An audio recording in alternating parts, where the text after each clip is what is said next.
Fathers are nice, aren't they? And I bet a dad with superpowers would be awesome to hear. As long as they're not these two.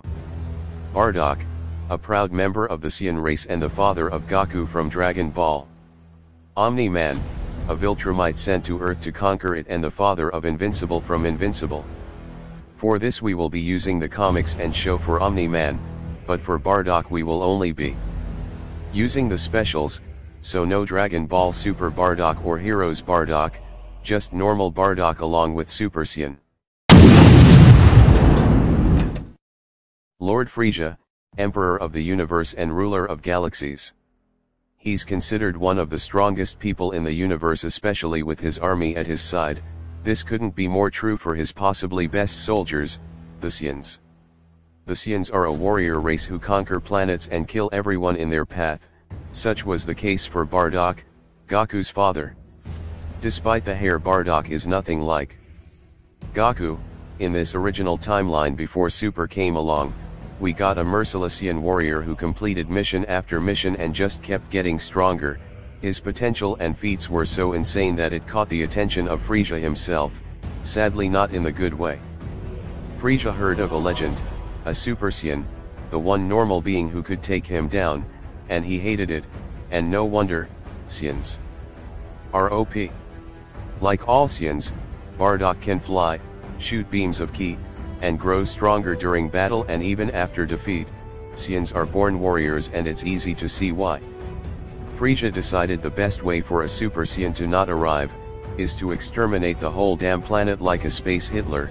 Luckily for Bardock, after a successful mission, he gained the ability to see the future from one of the lone survivors who died, giving Bardock his ability to see the future, forcing Bardock to see the death of his planet and his race. This sparked a revolution for Bardock, and he wanted to change the future. To no success, he failed, and his home world, planet Vegeta, was destroyed, not before he saw his son leave to planet Earth, being saved from the destruction, and with one last gaze into the future, saw his son face off against Frieza to avenge his people. At least that is how it used to be. Flash forward a couple years and there's a sequel. Turns out this Bardock went back in time before the Saiyans, before Frieza. Despite being considered a weak low-class warrior, Bardock was incredibly powerful. He's strong enough to take on dozens of Frieza's soldiers with no sweat even while injured, took a full-powered blast from Dodoria, and was said to have the power level of 10,000. Now, power levels are BS and make zero sense, but there's two options feat-wise that we can go off of. Rashi vaporizing the moon, and King Vegeta destroying 3 planets. I am going to go with Rashi's feat since King Vegeta's planet destroying power is non-canon. Now, at the time Rashi had a power level of 139, but he was in his more powerful buff form, so let's just assume 180 for his power level, and considering the Earth is 80 times denser than the moon, which means you need a power level of 14,400 to vaporize Earth. This means Bardock can destroy the planet, yeah, but can only vaporize over 68% of it, which is still very impressive. Bardock can scale to lightning timers like Kid Goku and light timers like Saiyan Saga Piccolo, who at the time could also destroy the moon in a second while having a power level of 329, meaning Piccolo should be comparable to his Ki Blast, which is light speed, since it made it to the moon in just a second or so. Taking the same power level system, and Bardock should be able to move and react at 30 times light speed.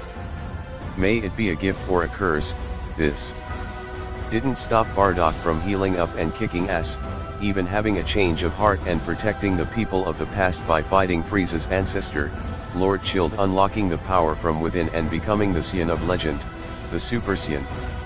As a Super Saiyan, Bardock is 50 times stronger and faster. This means his 68% planet level rises to an astonishing 35 planets, and now he could move 1,520 times light speed. All in all, while he himself has failed his race, he knows deep down that his son Kakarot, Goku, avenged their race, and he's proud of the child he calls his son. Oh yeah! There is one last thing! This is for all the people that we killed in your name! Nolan Grayson, Omni-Man, the world's greatest superhero and an alien Viltrumite who traveled far to be Earth's mightiest hero and help them evolve, even having a heroic son with a heart of gold called Mark Grayson, but you know him better as Invincible. Everything about Omni-Man seemed perfect. He was a friend of the Guardians of the Globe, and always saved the day. He was the copy of Superman in every way. No, I'm just joking, he's actually from a race called the Viltrumites who instead of helping people, they rule over them with an iron fist. Make a bad move and your whole planet is dead. Omni-Man seemed to be exactly like this when he killed Earth's greatest heroes, slaughtered hundreds of people, and even beat the shit out of his son Mark, and it's not like anyone could stop him. Omni-Man's abilities are pretty similar to Superman. He can fly at high speeds, is incredibly strong, and is just basically superhuman in every way, though he doesn't have heat vision or anything like that. If it wasn't for Omni-Man having a change of heart, everyone would probably be dead. He left the Earth in search of answers, wondering what his life had come to at this point, betraying his duties and his species, which is terrible considering there aren't many left because they killed off their weakest members, and a virus killed off a lot of them as well. Only the strongest survived, and they were after Omni-Man now. Lucky for Nolan, he's incredibly strong, one of the strongest. He's strong enough to casually smack around heroes, villains, and even his own son, who could lift up a building, was able to lift up this massive rock, able to tank a train ramming into him, and tank this laser beam which destroyed a countryside which is worth 1.9 megatons of TNT, able to easily destroy most of an alien species just by flying around the planet, fast enough to easily dodge bullets and catch Red Rush, who could easily take out electricity enemies. And his endurance is ridiculous. He can keep fighting even after he gets a hole punched through his stomach, many times actually. Even Mark can keep fighting while his skin burns off because he's in the sun for too long, and he's so strong that he and 3 others could destroy a planet by hitting the planet's core hard enough. Now this isn't exactly planet level, but in the show Omni-Man was able to push a meteor the size of Texas. Assuming the meteor is perfectly round and was moving at an average meteor speed of 4,000 meters per second, and taking the diameter of Texas, this means Omni-Man could hold back a power of 397 exatons of TNT, making Omni-Man a casual moon-level threat, and that was just Season 1 Omni-Man. Later on he, Mark, and another guy as powerful as them, got hooped by another Viltrumite with ease. Later on, both Nolan and the Viltrumite got stronger, but Nolan was actually holding his own decently well. Well, better than before. Meaning it's very possible that Omni-Man is planet level at his prime. Here's another great feat that he did in just the first season, this time with his speed. Omni-Man was able to fly from Earth all the way to the Virgo super cluster in a week's time. The Virgo super cluster is 65 million light-years away, and Omni-Man, in the beginning of the story, while taking breaks, flew 65 million light-years in a week. Meaning at the bare minimum, Omni-Man is over 3 billion times light speed, and it's not like this is just flight speed. And the alien was able to react to Omni-Man and other Viltrumites fly, they flew at him, and Omni-Man can certainly scale to him. In the end, while he may have started out as a bad dad, which is an understatement of the century, he did eventually redeem himself, fighting his own race alongside his friends, and his son, to protect the Earth. He did eventually become Earth's mightiest hero. What will you have after 500 years? All of the abilities and feats have been explained. Let's take these fighters and see who would win in a mortal matchup.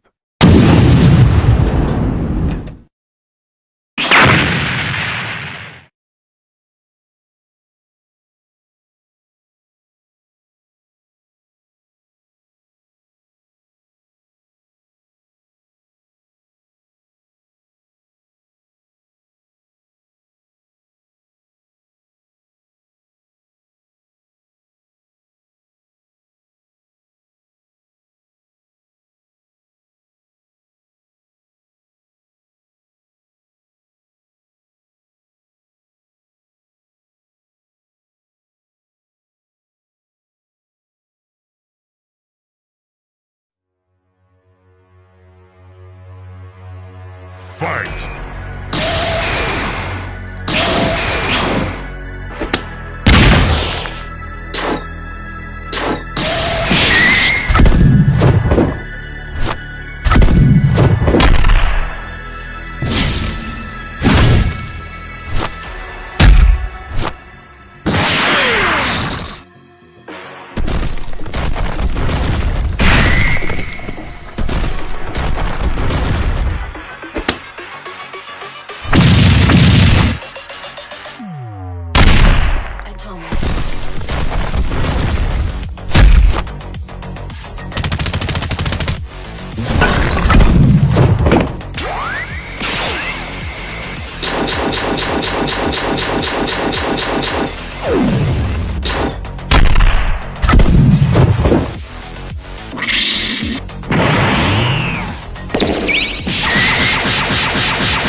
This matchup was very weird and close. Omni-Man was far faster than anything Bardock could ever pull off. Omni-Man is at least 2 million times faster than Bardock in Super Saiyan, it's even higher when Bardock's in base. But Bardock was stronger, in base Bardock was more than likely stronger, but Super Saiyan was 50 times stronger, even if you decided to scale Bardock to King Vegeta's non-canon. Planet-destroying feat and Frieza's planet-destroying feat, the speed gap is far too high. The only advantage Bardock has is his durability and strength. Omni-Man however is far faster and his endurance is just nuts. He can keep fighting while his organs are spilling out of his stomach, and Omni-Man has been fighting for hundreds of years. It's more likely that Omni-Man can either outsmart Bardock or outlast him, especially with his speed, being able to dodge Bardock's attacks with ease and could easily throw enough punches to replicate Bardock's strength. In the end, while both are crazy powerful dads, Omni-Man just had the experience, speed, and the endurance to outlast the legendary Saiyan. The winner is Nolan Grayson or Omni-Man.